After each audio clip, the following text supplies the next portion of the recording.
Hello everyone, Radhe Radhe. आज आप लोगों का सीए फाइनल एफआर का मई 26 एग्ज़ाम का पेपर कंप्लीट हो चुका है। मैं उम्मीद करता हूँ आप सभी का पेपर काफ़ी अच्छा हुआ होगा। कोई स्टूडेंट ऐसे हैं जिनका पेपर थोड़ा बहुत बिगड़ा है तो भी बिल्कुल परेशान नहीं होना है, क्योंकि पहला पेपर होता है तो काफ़ी बार हमसे थोड़ी बहुत उसमें गलतियां हो जाती हैं, तो उसकी टेंशन बिल्कुल नहीं लेनी है कि हमारा तो पहला पेपर ही बिगड़ गया। क्योंकि कई बार मैंने देखा है कि फर्स्ट पेपर में जो स्टूडेंट थोड़ी बहुत गलतियाँ करते हैं उसकी वजह से वो आगे वाले पेपर में इम्पैक्ट आता है, और जब रिजल्ट आता है तो हमें पता चलता है कि पहला पेपर तो हमारा जो हमें बेकार लग रहा था वो तो निकल गया, बट आगे वाले पेपर में हम सही परफॉर्म नहीं कर पाए, तो उनकी वजह से दिक्कत आ गई। तो कभी भी अपने को पहले पेपर का इम्पैक्ट आगे वाले पेपर में नहीं ले जाना, क्योंकि एग्जाम में 3 घंटे का टाइम होता है, थोड़ी बहुत गलतियां सभी से होती हैं, तो बिल्कुल भी पैनिक नहीं करना है। जैसा भी पेपर था आगे बढ़ना है, नेक्स्ट पेपर पे पूरा फोकस करना है, ताकि अगर इसमें कुछ गलतियां भी हुई है तो नेक्स्ट पेपर में अपन उसको ओवरकम कर लें, उसमें और अच्छा मार्क्स लेके आ पाएँ। तो नेक्स्ट पेपर जो है आपका एएफएम, उसकी स्ट्रेटेजी भी मैं आज के इस वीडियो में आप लोगों के साथ शेयर करूंगा। उससे पहले एक बार आज का जो पेपर है उसका एक छोटा सा ब्रीफ रिव्यू कर लेते हैं कि पेपर का लेवल क्या था, क्वेश्चंस कहाँ कहाँ से इंस्टीट्यूट ने पूछे हैं, ताकि अपकमिंग अटेम्प्ट्स के लिए जो स्टूडेंट प्रिपेयर कर रहे हैं उनको एक आइडिया लग सके कि प्रिपरेशन में अपने को क्या क्या ध्यान रखना है। तो आज का जो एफआर का पेपर था वो एवरेज कैटेगरी का पेपर था, एवरेज लेवल का पेपर था। एफआर का जो जनरली पेपर आता है आप देखेंगे हमेशा एवरेज कैटेगरी का ही पेपर आता है, कुछ इसमें ज़्यादा खास होता नहीं है। तो एफआर का जो पेपर है इसमें मैंने यहाँ पे आपको पूरा डिटेल्ड एनालिसिस बना के दिया है, कहाँ से क्या क्वेश्चन आए हैं। अगर मैं डिस्क्रिप्टिव पेपर की बात करूँ तो मोस्टली क्वेश्चन आपको देखने को मिलेंगे जो कॉपी क्वेश्चन है। कॉपी क्वेश्चन का मतलब जो ऑलरेडी बुक में एग्जिस्ट करते हैं अपने क्वेश्चन बैंक में, या इंस्टीट्यूट का कंटेंट, इंस्टीट्यूट का स्टडी मैट, आरटीपी, एमटीपी कहीं ना कहीं वो एग्जिस्ट करते हैं और अपने क्वेश्चन बैंक में। तो यहाँ मैंने क्वेश्चन बैंक का रेफरेंस भी दिया है कहाँ से आए हैं। तो मैक्सिमम क्वेश्चन कॉपी पेस्ट थे आपके।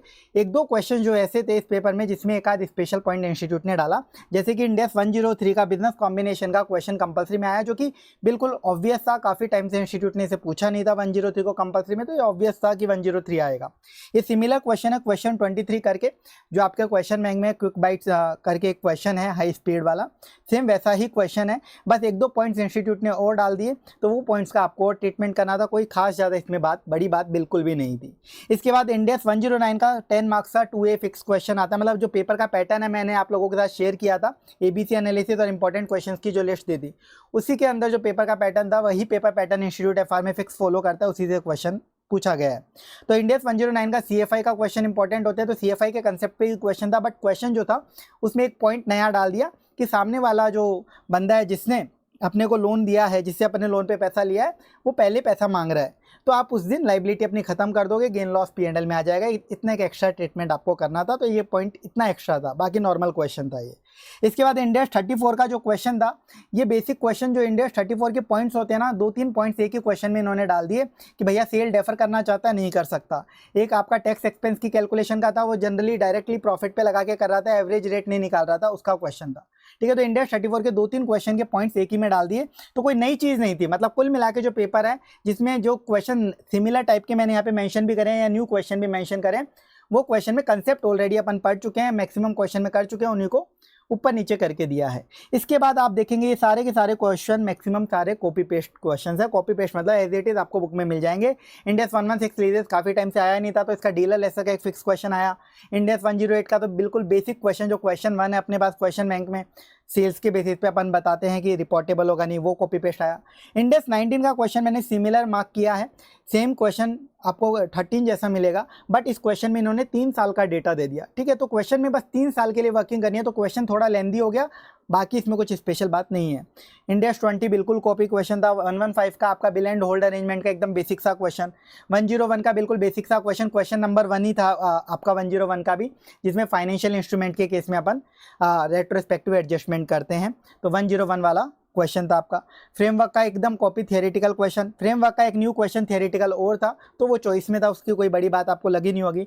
अकाउंटिंग एंड टेक्नोलॉजी का बिल्कुल बेसिक थियरी कंसेप्ट बुक में से आपके पास आया था, जो मैंने 4-5 पेज के आपको नोट्स दे रखे हैं क्लाउड कंप्यूटिंग का।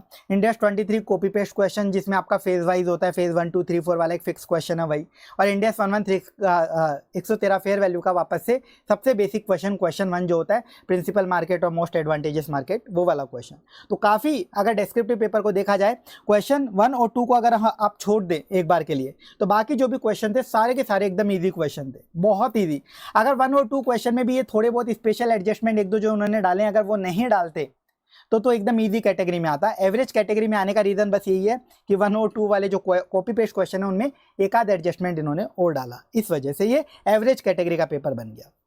एमसीक्यू जो है एफआर में हमेशा एवरेज कैटेगरी के आते हैं। मतलब एमसीक्यू में क्या होता है, इंस्टीट्यूट ऐसा नहीं है कि कोई एमसीक्यू में कोई कॉपी पेस्ट जैसी चीज़ होती नहीं, बट सर आपने यहाँ पे कॉपी लिखा है तो उसका मतलब होता है कि जो डिस्क्रिप्टिव क्वेश्चन है उन्हीं को उठाकर इंस्टीट्यूट एमसीक्यू में कन्वर्ट करता है, थोड़ा बहुत ऊपर नीचे करता है। तो एमसीक्यू अगर आप देखोगे तो सारे ऑलमोस्ट आपके डिस्क्रिप्टिव क्वेश्चन में से मिलेंगे। जैसे 2 आपके इंडेस 28 के हैं, इंडेस 103 का एक न्यू पीसी की कैलकुलेशन का एमसीक्यू है जो आपको कंसेप्ट में मिलेगा।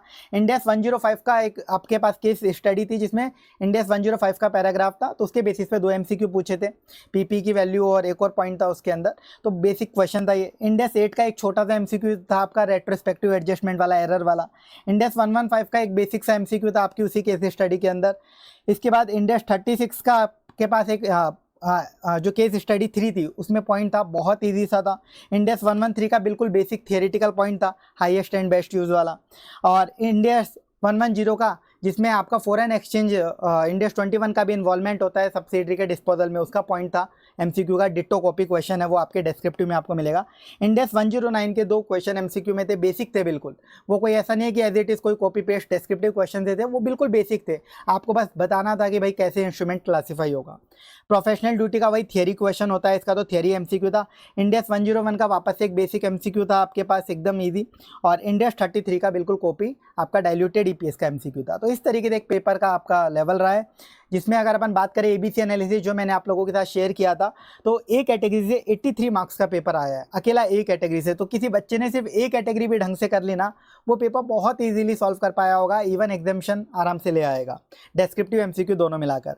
तो ए और बी कैटेगरी अगर दोनों देखा जाए तो 100 मार्क्स का पेपर आया, बी से 17 मार्क्स का है, तो टोटल 100 मार्क्स का ए और बी कैटेगरी से आ गया आउट ऑफ 118 मार्क्स। तो रिमेनिंग 18 मार्क्स आपका सी कैटेगरी पेपर था। तो ये आपका पेपर था। मोस्टली जो क्वेश्चन है कॉपी पेस्ट क्वेश्चन, वो आपको इंपॉर्टेंट क्वेश्चन लिस्ट में मैंने दिए थे, उसी लिस्ट से आपको मिल जाएंगे एज इट इज़। ये जो क्वेश्चन का मैंने रेफरेंस दिया है यहाँ पर क्वेश्चन नंबर का, वो भी मैंने उसी बुक से दिया है, लेटेस्ट वाली जो May 26 वाली थी, और उसी से इंपॉर्टेंट क्वेश्चन जो मैंने आपको मार्क कराए थे उसी में से क्वेश्चन है। काफ़ी सारे इनमें से जो क्वेश्चन है मैंने टेस्ट सीरीज वगैरह में भी आपको दिए थे, वही क्वेश्चन एग्जाम में आए, तो कुछ इस पेपर में खास बड़ी बात थी नहीं। एक बार मैं आप लोगों को पेपर दिखा भी देता हूं। तो जैसे एमसीक्यूज की मैं बात कर रहा था, तो एमसीक्यूज में ये आपके इंडेस 28 के 2 क्वेश्चन है, जिसमें आपका क्लोजिंग बैलेंस निकालने का है, एक इम्पेयरमेंट वाला है या एसोसिएट में। इसके बाद ये जो क्वेश्चन है ये आपका पीसी कैलकुलेशन का जो न्यू क्वेश्चन मैंने बोला वो है आपका। देन ये जो क्वेश्चन है इसमें इंडेस 105 का है ये डेटा आपका, ये आपका इंडेस 8 वाला पॉइंट है, ये आपका इंडेस 115 का रेवेन्यू का क्वेश्चन है। मैंने आपको ये क्वेश्चन करवाया हुआ है, लेबर आवर्स वाला, रिवीजन में भी रिवाइज कराया था, बहुत इजी सा क्वेश्चन होता है, कॉपी पेस्ट वो आपको दिया है, ये आपके इसके बेसिस पर एमसीक्यू दे रखे हैं। ये इंडेस 101 का आपका एक बेसिक क्वेश्चन है डायरेक्टली, ये प्रोफेशनल एथिक्स वाले का बेसिक क्वेश्चन, और ये ईपीएस का डायरेक्ट एक क्वेश्चन। इसके बाद ये केस स्टडी 3 है जिसमें ये आपका इंडेस 36 का क्वेश्चन है, ये इंडेस 113 वाला है एमसीक्यू। ये एक एमसीक्यू आपका इंडेस 110 वाला जिसमें सेल ऑफ सब्सिडरी का केस होता है, उस वाला टॉपिक का क्वेश्चन है। ये एक आपके इंडेस 109 के क्वेश्चन है, बेसिक क्वेश्चन, जो आपको डायरेक्टली आंसर केस स्टडी के बेसिस पे करने थे। तो ये आपका एमसीक्यू वाला पेपर था। डिस्क्रिप्टिव पेपर की अगर अपन बात करें तो फर्स्ट क्वेश्चन आपका वही बिजनेस कॉम्बिनेशन का जो मैंने आपको बताया। इस क्वेश्चन में इन्होंने ये पॉइंट और न्यू ऐड कर दिए कि भैया ट्रेड रिसीवेबल, ट्रेड पेबल है, इंट्रा ग्रुप आइटम वो आपका एलिमिनेट हो जाएगा। अनसोल्ड इन्वेंट्री जो है उस पर जो अनरियलाइज्ड प्रॉफिट है वो आपको प्रॉफिट में से हटाना है, इन्वेंट्री में से हटाना है। ये 2 एडजस्टमेंट और डाल दिए, बाकी इस क्वेश्चन में नया और कुछ पॉइंट नहीं है इनके अलावा।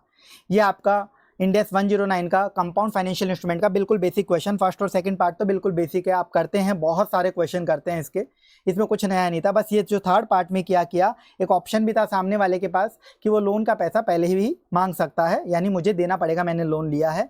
इस केस में आपको जिस दिन वो प्रीपेमेंट मांग रहा है उस दिन अपनी लाइबिलिटी कैरिंग अमाउंट पे खत्म करके पे करनी थी, गेन लॉस आता, और इक्विटी तो रिटेन अर्निंग में ट्रांसफर होकर खत्म होता ही है। तो बेसिक पॉइंट इन्होंने एक एक्स्ट्रा डाल दिया। इसके बाद ये इंडेस 34 का आपका एक क्वेश्चन है जिसमें मैंने बोला था मिक्स पॉइंट डाले हैं। तो पहला वही रेवेन्यू हम डेफर करना चाहते हैं, नहीं कर सकते, यहाँ पे आपको एवरेज रेट निकालनी थी क्योंकि आपको टैक्स स्लैब दिया हुआ है, उसके बेसिस पे आपका टैक्स एक्सपेंस निकाल के देना था क्वार्टर का। और यहाँ पे आपका जो क्वार्टर वाइज एस्टिमेशन चेंज हो रहा है रेट का, वो हम इम्पैक्ट देने की बात कर रहे हैं। ये आपका डीलर लेसर वाला केस है लीज चैप्टर का, बिल्कुल कॉपी पेस्ट क्वेश्चन है ये तो as it is dealer lessor का। ये आपका इंडेक्स 108 का copy paste question as it is. ये आपका 19 एम्प्लॉय बेनिफिट्स का जो मैंने बोला सिमिलर क्वेश्चन, क्योंकि इसमें 3 साल का डेटा और तीनों साल का पूछा है। अब इस क्वेश्चन में क्या किया है इन्होंने स्पेशल चीज़, मतलब इसको मैंने सिमिलर इसी पर्पज से लिखा है, एक तो 3 साल का पूछ लिया डेटा, ऊपर से जो रिक्वायरमेंट होती है ना उसको 4 पार्ट में लिख दिया। रिक्वायरमेंट वही है, इस चैप्टर के जो भी क्वेश्चन होते हैं इसकी रिक्वायरमेंट फिक्स होती है। Balancing figure actual gain loss आता है वो निकालना होता है, हमें बताना होता है बैलेंस शीट में नेट एसेट लायबिलिटी कितने पे दिखेगी, इसके अलावा हमें बताना होता है P&L में कितना खर्चा जाएगा और OCI में क्या रिकॉर्ड होगा। तो वही पूछा है, एक्चुअल गेन लॉस आपको बताना था टोटली कैसे OCI में रिकॉर्ड होगा, नेट लायबिलिटी बैलेंस शीट में कितनी आएगी और P&L में क्या क्या खर्चे जाएंगे। तो वही चीज़ें पूछी हैं, बस प्रेजेंटेशन ऐसे करी कि आपको एक बार देखने पर ऐसा लगे कि कुछ नया पूछ लिया इंस्टीट्यूट ने, तो आपको फालतू में परेशान करने के लिए इस क्वेश्चन में ऐसा प्रेजेंट किया है, जबकि नया कुछ भी नहीं था। देन ये आपका इंडेक्स 20 का बिल्कुल कॉपी पेस्ट क्वेश्चन। ये आपका 115 का कॉपी पेस्ट क्वेश्चन रेवेन्यू वाले का एकदम इजी चैप्टर। जब मैंने रिवीजन नया आपको प्रोवाइड किया था मैंने बोला था 7 मार्क का आता है ये चैप्टर, 5 नंबर का डिस्क्रिप्टिव, 2 नंबर का MCQ, दोनों चीज़ कॉपी पेस्ट। अगर आपने वो ढंग से किया होगा तो फ्री के मार्क्स हैं ये सारे। इसके बाद ये इंडेक्स 101 का क्वेश्चन है। काफ़ी स्टूडेंट्स जो ढंग से कंसेप्ट नहीं पढ़ते उनको इसमें डाउट होता है, क्योंकि जैसे ही पेपर हुआ तो जो स्टूडेंट्स मेरे स्टूडेंट नहीं थे वो ग्रुप में मैसेज कर रहे थे कि फाइनेंशियल इंस्ट्रूमेंट का ऐसा क्वेश्चन आया जिसमें ट्रांजिशन डेट थी, पता ही नहीं क्या पूछ लिया। तो भाई ये फाइनेंशियल इंस्ट्रूमेंट का क्वेश्चन नहीं बोलेंगे, ये 101 का क्वेश्चन और कॉपी पेस्ट क्वेश्चन है ये एज इट इज आपको क्वेश्चन बैंक में मिलेगा। क्वेश्चन नंबर 1 है जो अपन क्लास में भी करते हैं, कॉपी पेस्ट क्वेश्चन है, कोई नया क्वेश्चन नहीं है, पहले भी एग्जाम में आ चुका है और दोबारा वापस से एग्जाम में आया है और अपन क्लास में करते भी है। पहला क्वेश्चन यही होता है इस चैप्टर का, ठीक है। तो ये 101 का क्वेश्चन है, 101 के प्रोविजन लगते हैं इसके अंदर, डिट्टो कॉपी पेस्ट क्वेश्चन। इसके बाद ये क्वालिटेटिव कैरेक्टरिस्टिक वाला बहुत इजी था क्वेश्चन कंसेप्चुअल फ्रेमवर्क का। ये कंसेप्चुअल फ्रेमवर्क का न्यू थियरी क्वेश्चन, ठीक है, वो और चॉइस में था, कोई दिक्कत की बात नहीं थी। क्लाउड कंप्यूटिंग आपका टेक्नोलॉजी वाले चैप्टर का बिल्कुल बेसिक क्वेश्चन। ये आपका इंडेक्स 23 का कॉपी पेस्ट क्वेश्चन, जो अपन फेज वाइज करते हैं ना वही चीज़, बस फ्लोर वाइज इन्होंने लिख दिया, वर्डिंग चेंज करिए, डिट्टो आपका सेम क्वेश्चन है ये आपका बुक के अंदर जो आपको मिल जाएगा। और ये इंडेक्स 113 का सबसे ईजी क्वेश्चन जो होता है वो इन्होंने पूछा। तो पेपर काफ़ी अच्छा था, कोई इसमें दिक्कत की बात नहीं थी। जिन्होंने अच्छे से रिवाइज किया था, जो कंटेंट मैंने दिया वो फॉलो किया, बहुत आराम से आप इस पेपर को टैकल कर पाए होंगे, कहीं कोई आपको दिक्कत नहीं आई होगी, क्योंकि मैक्सिमम चीज़ें अपने कॉपी पेस्ट ही थी। इंपॉर्टेंट क्वेश्चन से ही सारा कुछ आया है पेपर। टेस्ट सीरीज़ में भी मैक्सिमम इसमें से क्वेश्चन मैंने आपसे पूछे थे, वही एग्जाम में भी रेप्लीकेट हुए हैं।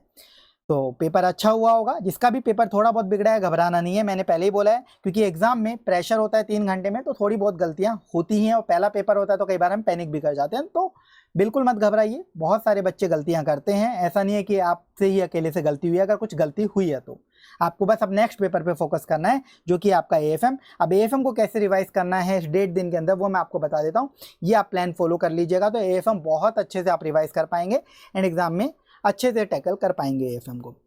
AFM का पेपर आपका नॉर्मली आएगा, कोई हाईफाई पेपर की ज़्यादा उम्मीद है नहीं, क्योंकि पिछली बार अच्छा पेपर था, तो इस बार नॉर्मल पेपर की ही उम्मीद है AFM की। तो बिल्कुल घबराइएगा मत, कॉन्फिडेंस रखिएगा, प्रिपरेशन देखिए क्या करनी है। आज के दिन आप लोगों को AFM में mutual fund, business valuation, merger, ये 3 छोटे छोटे चैप्टर्स हैं, ये तीनों चैप्टर निपटा देने हैं। ये तीनों चैप्टर 20 से 25 नंबर के एग्जाम में आते ही आते हैं और एकदम इजीली आपको मार्क्स मिल जाएंगे। ये तीनों आज ही के दिन खत्म कर देने हैं। रिवाइज कैसे करोगे, कंसेप्ट बुक पूरी पढ़ोगे, हर चैप्टर के लिए मैं बता रहा हूँ कंसेप्ट बुक पूरी पढ़नी है जो मैंने दी है। और क्वेश्चन बैंक में आपने खुद की मार्किंग करी है तो वो वाले क्वेश्चन आप देखिएगा, खुद की मार्किंग नहीं करी तो जो मैंने इंपॉर्टेंट क्वेश्चन दिए थे वो देखिएगा, सिर्फ गो थ्रू करने हैं। अभी प्रैक्टिस वगैरह का टाइम नहीं है, ये आप समझ लीजिएगा। तो ऐसे आपको करना है, कहीं पर जरूरत पड़े तो रिविजन वीडियो रेफर कर लेना यूट्यूब पे से 2x पे सुनने के लिए।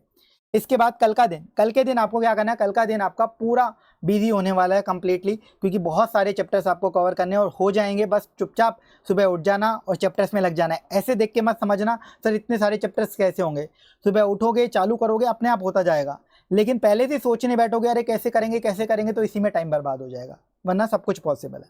तो सबसे पहले आप सुबह सुबह उठाओगे security valuation and portfolio management, दोनों चैप्टर मिला के 20 से 25 नंबर कम से कम आते हैं।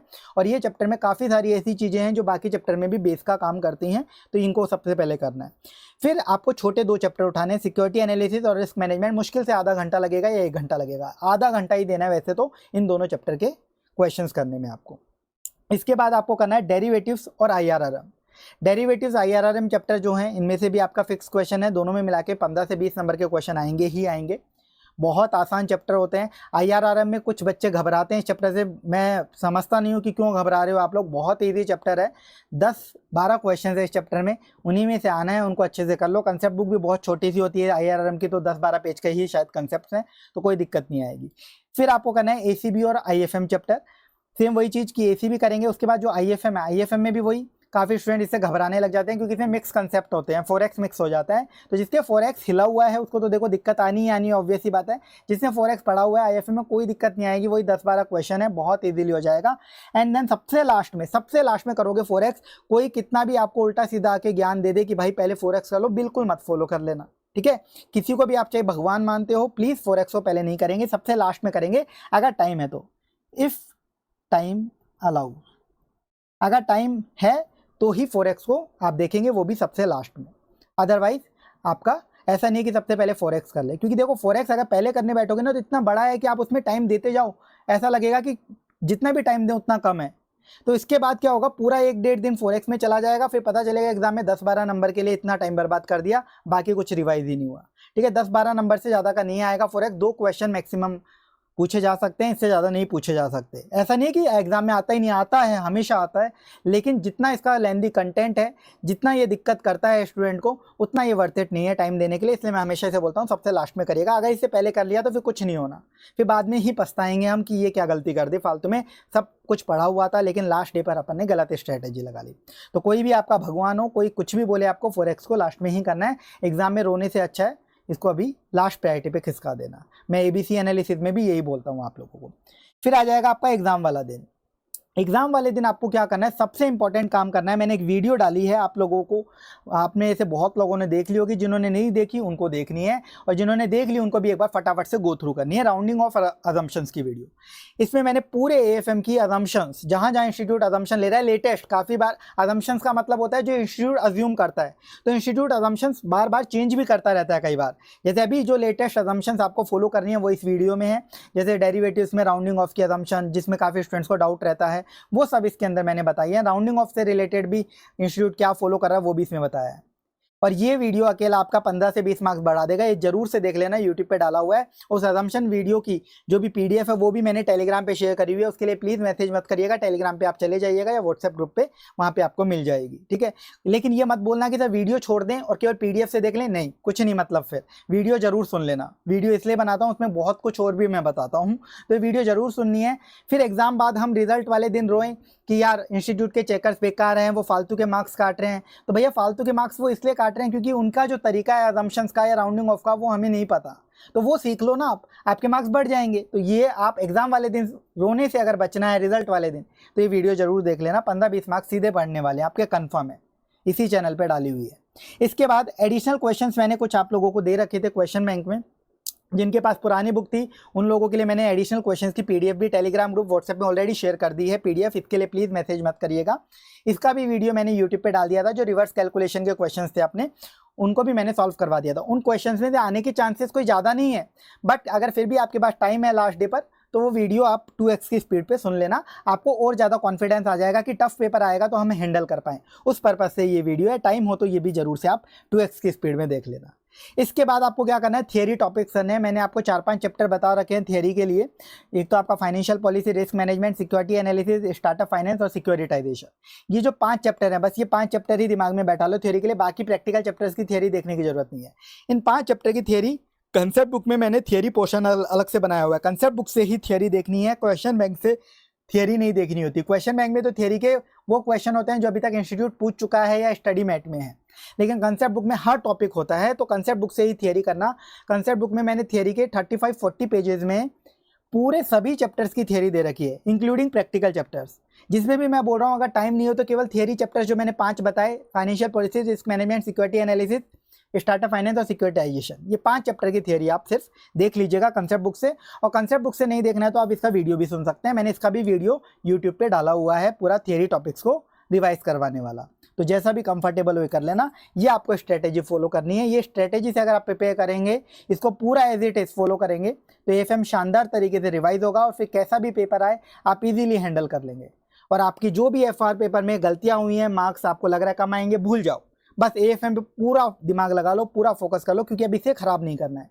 हो गया जो हो गया वो कोई नहीं बदल सकता, एफआर आपका जैसा भी हुआ हो। क्योंकि काफ़ी बच्चों के ये मैसेजेस आते हैं सर पेपर इजी था, हम ग्रुप में देख रहे हैं पेपर एवरेज था, आप भी वीडियो में बोल रहे हो नॉर्मल पेपर था, क्वेश्चन बैंक से था, इंपॉर्टेंट लिस्ट से था, ये था, बट अब हमारा पेपर ख़राब हो गया, हम क्या करें। तो आपको ये सब चीज़ों से माइंड डाइवर्ट करना है।